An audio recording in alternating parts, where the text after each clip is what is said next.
கருப்பு அணில். ஒரு நாள் தற்செயலாகத்தான் அது ஆரம்பமானது. வேலை முடிந்து மாலை பஸ் தரப்பில் இறங்கி வீட்டுக்கு வரும் வழியில் அவன் ஒரு கார் பாதுகாப்பு நிலையத்தை கடப்பான். பட்டனை அமுக்கி டிக்கெட்டை இழுத்து கார்கள் உள்ளே நுழைவதையும் திரும்பும்போது காவலனிடம் காரோட்டிகள் கட்டணம் செலுத்துவதையும் பார்த்திருக்கின்றான்.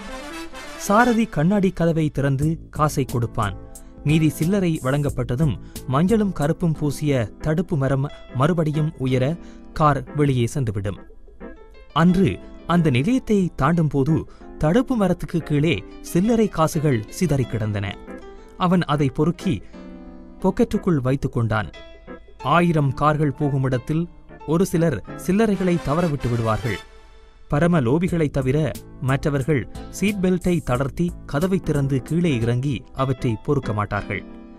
இந்த சில்லறையைத்தான் கொண்டு போய் தன் அறையில் காலியான ஒரு வாய் அகலமான போத்தலில் போட்டு வைத்துக் கொண்டான். அதற்கு பிறகு அதுவே வழக்கமாகிவிட்டது. அந்த நிலையத்தை தாண்டும் போது அவன் குனிந்து சில்லறைகளை தேடுவான். எல்லாமே 25, 10, 5, 1 குற்றிகளாக இருக்கும். அபூர்வமாக $1 குற்றிகளும் கிடைக்கும். அவற்றை அவன் தவறாமல் அந்த போத்தலில் போட்டு மூடியையும் திருகிவிடுவான். இவன் வேலையில் சேர்ந்த அந்த முதல் நாள் லோரா என்ன டிரெஸ்ஸில் வந்தாள் என்று கேட்டால் மிகச் சரியாக பதில் சொல்லிவிடுவான். கருப்பு நீள ஸ்கர்ட், கருப்பு தொளதள பிளவுஸ், அதற்கு மேல் ஒரு இரத்த சிவப்பு ஸ்வெட்டர், பெரிய பட்டன்கள் வைத்து முன்புறமாக திறக்கும் வசதியுடன் இருந்தது. தலைமயிர் இவ்வளவு குவியலாக பொன்னிறமாக இருந்ததை அவன் முதலாக பார்த்தது அப்போதுதான். அன்றைய வேலையின் நிரல்களை அவள் நின்றபடி டிக் செய்து 2 இடங்களில் முத்திரை குத்தி அவர்களிடம் நீட்டினாள். இவனுடைய முறை வந்தபோது இவன் முகத்தை அவள் பார்க்கவில்லை, பார்க்க முயலவும் இல்லை. அதை மேசை மீது தள்ளிவிட்டாள். அது மேசையின் விளிம்பை தாண்டி வேகம் குறையாமல் போகும்போது இவன் ஒரு பறவையை பிடிப்பது போல பிடித்தான். மற்றவர்களுடையதைப் போல அந்த நிரலை கையிலே கொடுக்கலாம் என்ற சாதாரண அறிவு அவளுக்கு தோன்றவில்லை என்பதில் அவனுக்கு வருத்தம். தன் பெயர் தெரியாமல் அவள் பாரத்தை மாற்றிக் கொடுத்து விடலாம் என்ற பயத்தில் இவன் என்னுடைய பேர் லோகிதாசன், இன்றைக்குத்தான் புதிதாக வேலைக்கு சேர்ந்திருக்கின்றேன் என்று முனகினான். இடைக்கு மேலே உள்ள பாதத்தை மட்டும் இவனுக்கு எதிரான திசையில் திருப்பி வைத்து அலட்சியமாக அடுத்த தாளில் முத்திரை பதிப்பதில் அவள் சிரத்தையானாள். அவளுடைய நீண்ட வெண்மையான கழுத்திலிருந்து எப்படிப்பட்ட ஒலி வரும் என்று ஊகிப்பதில் அவனுக்கு அன்று இரவு முழுக்க செலவழிந்தது. அந்த கவலை அடுத்த நாள் காலையிலே தீர்ந்தது. லோரா பக்கத்தில் இருந்தவளிடம் சோகமாக ஒரு முறைப்பாட்டை வைத்துக் கொண்டிருந்தாள். அவளுடைய பெரிய மஞ்சள் பூ போட்ட கவுனை சலவைக்காரன் பாழாக்கிவிட்டானாம். இந்த அழகான பெண்ணின் மனது இப்படி நொந்து போனதே என்று இவனுக்கு கோபமாக வந்தது. ஒரு கன்றுக்குட்டி பார்ப்பது போல அவளை பார்த்தான். அவளுக்கு தேர்தல் சொல்வதற்கு அவனிடம் போதிய ஆங்கில வார்த்தைகள் அப்பொழுது சேர்ந்திருக்கவில்லை. அவளுடைய அலங்காரம் அன்று முற்றிலும் மாறியிருந்தது. ஆழமான கழுத்துடன் இறுக்கமான மஞ்சள் பிளவுஸில் வந்திருந்தாள். வேப்பம்பழ சைஸ் செயற்கை முத்துக்களால் செய்த மாலை ஒன்று அவள் ஸ்தனங்களுக்கிடையில் சிக்கிக் கிடந்தது. இதை போடுவதற்கு அவள் மிகுந்த சிரமப்பட்டிருக்க வேண்டும். இதை கழற்றும் போது இன்னும் சிரமம் இருக்கின்றது. 1-2 முத்துக்கள் அருந்து விழுவதற்கான சாத்தியக்கூறுகள் நிறைய இருந்தன. எந்த ஏரியா அவனுக்கு ஒதுக்கப்பட்டிருக்கின்றது என்று கேட்டாள். இவன் சாவிக்னோன் என்று கூறினான். மிகவும் செலவு வைக்கக்கூடிய ஒரு அபூர்வமான ஒப்பனைக்காரியால் செதுக்கப்பட்ட மெல்லிய புருவங்களை உயர்த்தி சுளித்தபடி அந்த வார்த்தையின் சரியான உச்சரிப்பை கூறினாள். மேலும் பேப்பரை இழுத்து மிக கச்சிதமாக 2 தரம் குத்தினாள். அன்றைக்கும் அவனுடைய முகத்தை அவள் பார்க்கவில்லை. சாதாரண ஊழியன் என்ற முறையில் அவன் அதிபரை சந்திக்க முடியாது. காலாண்டு கூட்டங்களில் அவருடைய சொற்பொழிவை கேட்டிருக்கின்றான். தூசி எங்கள் எதிரி என்று பேச்சை தொடங்குவார். முக்கோண தாடையுடன் அடர்ந்த புருவங்களுடன் மிக நேர்த்தியாக வாரிய சிகையுடன் சிவப்பு நிறத்தில் அவர் இருப்பார். உலர் சலவை செய்த அவருடைய உயர்தர ஆடையின் மடிப்புகள் அவர் அசையும் போது அரையாக எழும்பி அதே இடத்தில் விழும். அவர் பேசத் தொடங்கும் போது அவருடைய குரல் கூட சுத்திகரிக்கப்பட்ட பின்பே வெளியே வரும். அவனுக்கு எங்கே தான் விடும் சுவாசக்காற்றின் மிச்சத்தை அவர் சுவாசித்து விடுவாரா என்ற பயத்தில் மூச்சு முட்டும். மிக பாரமான தூசி உறிஞ்சிகளை மெலிந்த தோள்களில் காவியபடி அவன் 1000 மாடிப்படிகள் ஏறி இறங்கினான். 1000 கம்பளங்களை உறிஞ்சி எடுத்தான். மெல்லிய மருந்து நெடிகொண்ட கிருமிநாசினிகளால் கழிவறைகளை கழுவினான். உறைஞ்சி துடைத்த அவை தானாகவே ஒளிவிட்டன. கண்ணாடி கதவுகளையும் சாளரங்களையும் விண்டெக்ஸ் மாயசக்தியால் பளபளப்பாக்கினான். அவற்றில் தெரியும் முகங்கள் சொந்தக்காரர்களின் முகங்களிலும் பார்க்க பிரகாசம் கூடியவையாக இருந்தன. விரிப்புகள் வெள்ளை நிறத்தில் நறுமணம் பரப்பி ஒரு சுருக்கு விழாமல் உறுதியாக படுக்கைகளை மூடின. மினுக்கி போட்டு துடைத்து வலுவழுப்பாக்கிய மேசைகளும் கதிரைகளும் சோஃபா கைப்பிடிகளும் தூசிகள் எப்படி இருக்கும் என்பதனை மறக்க வைத்தன. வெள்ளை வளையரென்று சுத்தமான தூசிகள் அகற்றப்பட்ட ஒரு சுத்தமான உலகத்தை தயாரிப்பதில் அவன் தீவிரமாக ஈடுபட்டிருந்தான். அலுவலகங்களை சுத்தப்படுத்துவதற்கும் வீடுகளை சுத்தப்படுத்துவதற்கும் பல வேறுபாடுகள் இருந்தன. அலுவலகங்கள் பெருசாக இருந்தாலும் வேலையை சீக்கிரமாக முடித்துவிடலாம். கையை காலை நீட்டி வேலை செய்ய தாராளமாக இடம் இருக்கும்.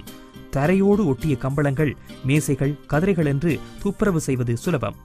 வீடுகள் என்றால் நெருக்கமான சூழ்நிலை. காப்பெற்றுகளில் கால்கள் புதையும். படுக்கை விரிப்புகளை மாற்ற வேண்டும். அலங்கார பொருட்களை தூசி தட்டி குசினிகளை பளபளப்பாக்க வேண்டும். இந்த வீட்டு எசமானிகளை சமாளிப்பது மகா கஷ்டம். முறைப்பாடுகள் வந்தபடியே இருக்கும். என்றாலும் அவனுக்கு வீடுகள்தான் பிடிக்கும். அவனும் அவனுடைய சகாவும் வேலையை படுக்கை அறை, இருக்கும் அறை, நிலவறை, கழிவறை, குசினி என்று பிரித்துக் கொள்வார்கள். துப்புரவு செய்யும் போதே அந்த வீட்டில் வாழ்பவர்கள் பற்றியும் அவர்களுடைய குணாதிசயங்கள் பற்றியும் அவனுடைய கற்பனைகள் விரியும். வேலை முடிந்த சில நேரங்களில் முற்றிலும் தூசி நீக்கிய கைப்பிடிகள் மினுக்கிய வெள்ளை வெளியரென்ற மிருதுவான சோஃபாவில் அவன் சாய்ந்ததும் கனவுகள் உண்டாகும். அவனுடைய வீடு வெண்ணீல வர்ணத்திலும் திரைச்சீலைகள் விடியல் நிறத்திலும் இருக்கும். அலுவலகத்தில் இருந்து அவன் களைத்து வந்து கதவை திறந்ததும் நல்ல வாசனை வரும். பிரபல இத்தாலியன் டிசைனர் ஜோர்ஜியோ ஆமானி உருவாக்கிய ஒரு வயதே ஆன ஆட்டுக்குட்டியின் மெல்லிய சருமத்தினால் தயாரித்த கதகதப்பான மேலங்கியை கழற்றிவிட்டு கணுக்கால் புதையும் காப்பெட்டில் நடந்து போய் அமர்ந்ததும் அரையடி கீழே பதியும் சோஃபாவில் கால்களை நீட்டி உட்காருவான். கணப்பு அடுப்பில் புகை தராமல் சிறு மணத்துடன் எரியும் பேச் விறகுகளை மெல்ல தள்ளி விடுவான்.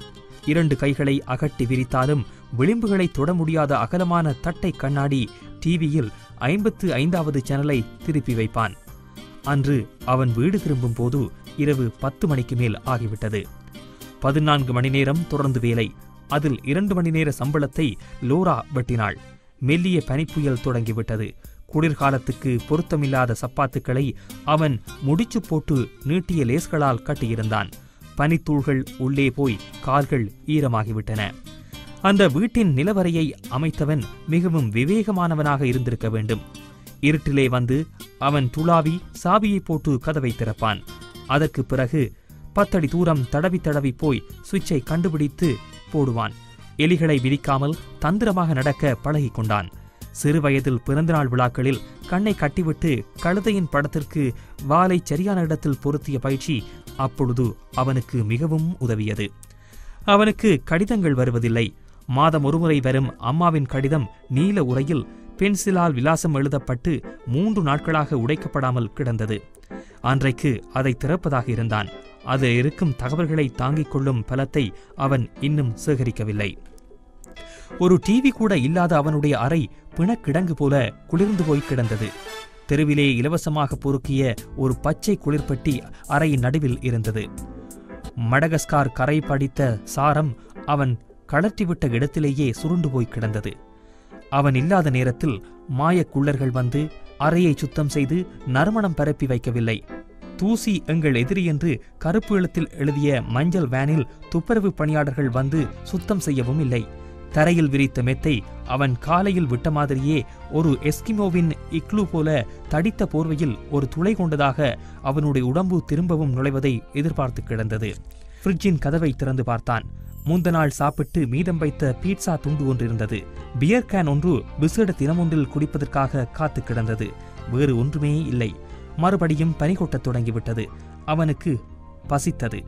இன்னும் ஒருமுறை சப்பாத்து அணிந்து கோட்டை மாட்டி தொப்பி போட்டு மஃப்ளரை கட்டி வெளியே போகும் சக்தி அவனுக்கில்லை. பீட்சாவை சாப்பிடுவோம் என்று யோசித்தான். ஆனால் அதை நிறைவேற்ற முடியவில்லை.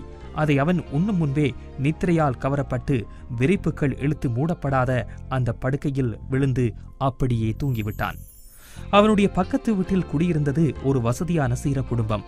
பெரிய வீடு, 2 பிள்ளைகள், 2 நாய்கள், எல்லாமே பணக்காரருக்கான அறிகுறி. 10 கியர் வைத்த சைக்கிளில் பையன் ஓடித்திருந்தான். அவள் 17 வயது பள்ளி மாணவி போல காணப்பட்டாள். மாலை வேளைகளில் அந்த நாய்கள் அவளுடன் உலாத்தப் போகும். அந்த தருணங்களை எதிர்பார்த்து அவன் பல நாட்கள் பல மணி நேரங்கள் காத்திருப்பான். ஒரு நாள் அவள் பெயரை கேட்க வேண்டும் என்று நினைத்தான்.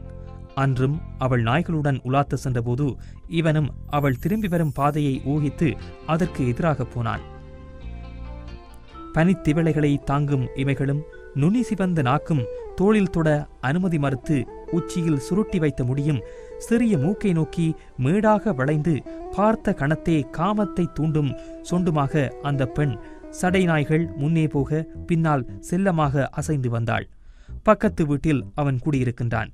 ஒரு ஹாய் சொல்லுவாள் என்று எதிர்பார்த்தான். அவளுக்கு அந்த எண்ணம் இருக்கவில்லை. நாய்களுக்கு இருந்ததாகவும் தெரியவில்லை. மென்மையான கருப்பு தோல் பூட்ஸுகளை பனியிலே புதைய மறைத்து போனாள். இந்த நாட்டில் அவனுக்கு முகமுன் கூறுவதற்கு யாருமே இல்லை. அவனுடன் வேலை செய்யும் டேனியல் உயரமாக உறுதியான உறுப்புகளுடன் துப்புரவு பணிக்கே படைக்கப்பட்டவன் போல் இருப்பான். கயானா நாட்டுக்காரன். அவனைப் போலவே கள்ளமாக வந்தவன். அவனைப் போலவே தனிமையானவன். அவனைப் போலவே வசதிகள் குறைந்த ஒடுக்கமான நிலவரையில் வீட்டுக்கு உடைமைக்காரன் உஷ்ணத்தை கூட்டி வைக்கப் போகும் நல்ல தருணத்திற்காக ஏங்கியிருப்பவன். கருப்பு எழுத்துக்கள் பொறித்த மஞ்சள் நிற வாகனத்தில் அன்று சாமான்களை ஏற்றும்போது டேனியல் ஹாய் என்றான். இவன் வாய் திறக்கவில்லை. என்ன அந்த நெட்டை கொக்கு இன்றைக்கும் உன்னை ஏசினாளா? இல்லை, 3 நிமிடம் ஆகிவிட்டது. இதுவரை தப்பிவிட்டேன். ஒரு நாளைக்கு சொல்லிவிடு. என்னத்தை சொல்ல? நான் என்ன பாம்பா? நீ மெக்சிகோ தேசிய கொடி கழுகா? எப்ப பார்த்தாலும் என்னை கொத்துகிறாயே. அப்படி சொல்லு. அவளுடைய மூதாதையர்கள் மெக்சிகோவிலிருந்து வந்தவர்கள் விளங்கிக் கொள்வார்கள். எனக்கு அவ்வளவு தைரியம் இருந்தால் உள்ளாடைகளை நான் மாற்றவே தேவையில்லை. அவன் முகம் இருண்டு கண்கள் ஈரமாகத் தொடங்கின. அதற்கு பிறகு வேலை முடியும் வரை அவர்கள் பேசவே இல்லை. அன்றைக்கு பனிக்காலத்து அயனம் என்று அறிந்திருந்தான். வடபாதி உலகத்தின் மிக நீண்ட இரவு, குறைந்த பகல். அவன் நீண்ட நித்திரையில் இருந்தபோது வானம் சோம்பலாக இருக்கவில்லை. இரவு முழுக்க பனி பெய்து கொண்டே இருந்தது. ஜன்னல் வழியாக பார்த்தபோது கார்கள் எல்லாம் வெள்ளி தொப்பிகள் அணிந்திருந்தன. தரை உயர்ந்து கொண்டே வந்தது. பிரகாசம் கண்ணை அடித்தது. அவனுக்கும் உலகத்துக்கும் இருந்த ஒரே தொடர்பு அந்த ஜன்னல்தான். அதுவும் அரைவாசி பனியில் மூழ்கி இன்னும் சிறிது நேரத்தில் கல்லறை போல ஆகிவிடும். அந்த பச்சை குளிர்பட்டி உர்ரென்று இடக்கிடை உயிர் பெறும்போது சத்தம் கேட்டது. ஓர் அத்தியந்த நண்பனுடைய மூச்சு போல அது அவனுக்கு ஆசுவாசமாக இருக்கும். மிக தனிமையாகப்பட்டால் அதனுடன் பேசிக்கொள்வான். அது சொல்லும் பதில்கள் அநேக சமயங்களில் அவனுக்கு புரியாது. விடிந்ததும் வேலைக்கு போவதா விடுவதா என்பதை அவனால் தீர்மானிக்க முடியவில்லை. பாதைகள் சீரானால் ஒளிய பஸ்கள் ஓடாது.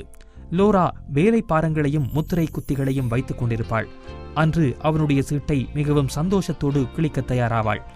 ஒரு பிங்க் கலர் தாளில் அவனுடைய பெயரை எழுதி வேலை நீக்கும் காரணத்தை குறித்து தேதியையும் போட்டு அவனிடம் நீட்டுவாள். அப்பொழுது கூட அவனுடைய முகத்தை பார்க்க மாட்டாள். மாலை வரை அவன் அசையவில்லை. பனிப்பொழிவும் அசையவில்லை. ஒரு பனிச்சிறையில் அகப்பட்டது போல அவனுக்கு மூச்சு முட்டியது.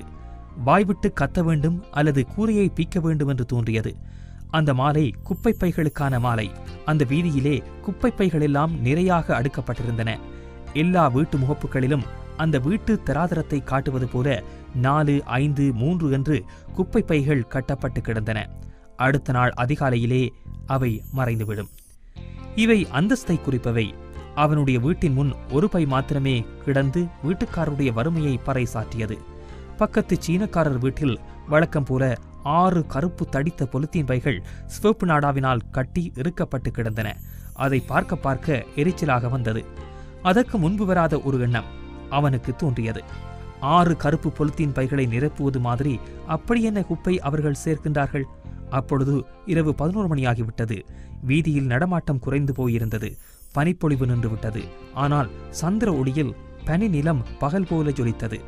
இவன் தன்னுடைய கருப்பு ஓவக்கோட்டை அணிந்து வெளியே போய் ஒரு குப்பை பையை உள்ளே தூக்கி வந்தான். அந்த பையை நடுகரையில் வைத்து அதற்கு மேல் ஏறி நின்றான். ஓங்கி உதைத்தான். துள்ளி மிதித்தான். அதன் பக்கங்களெல்லாம் பிரிந்து கொட்டத் தொடங்கியது. மூட்டைக்கோசின் மணமும் அழுகிய தோழம்பழத்தோளின் நெடியும் அறையை நிறைத்தது. பிரசவ காலத்துக்கு முன்பாகவே கர்ப்பிணியின் பன்னீர் குடம் உடைந்தது போல குப்பை 4 பக்கமும் சிதறியது. பெரும் ஓட்டத்திற்கு பிறகு இரையை பிடித்த விலங்கு மாதிரி அவனுடைய மூச்சு பெரிதாக வந்தது. வியர்வை பெருக்கெடுத்தது.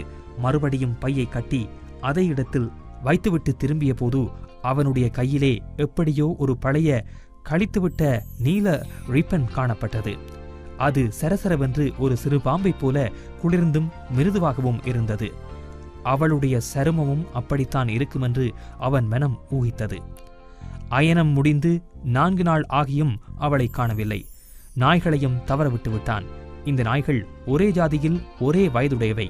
இரண்டுமே ஓவல்டின் கலரில் சிறிது சடை வைத்து பழுப்பு நிற கண்களுடன் இருந்தன.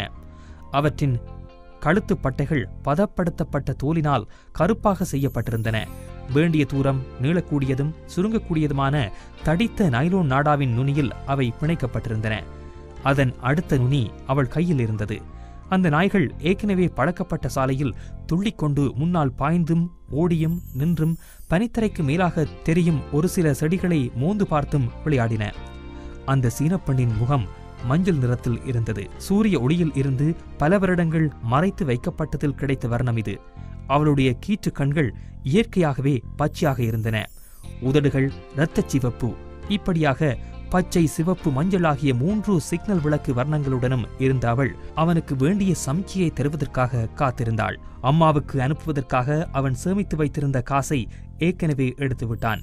அதிலே குளிரில் இருந்து பாதுகாப்பதற்கு உத்தரவாதம் அளித்த அந்த புதிய ஓவக்கோட்டை வாங்கியிருந்தான். அதை அணிந்தபோது என்றும் இல்லாத மாதிரி அவனுடைய உடம்பு கதகதப்பு நிலையை அடைந்தது.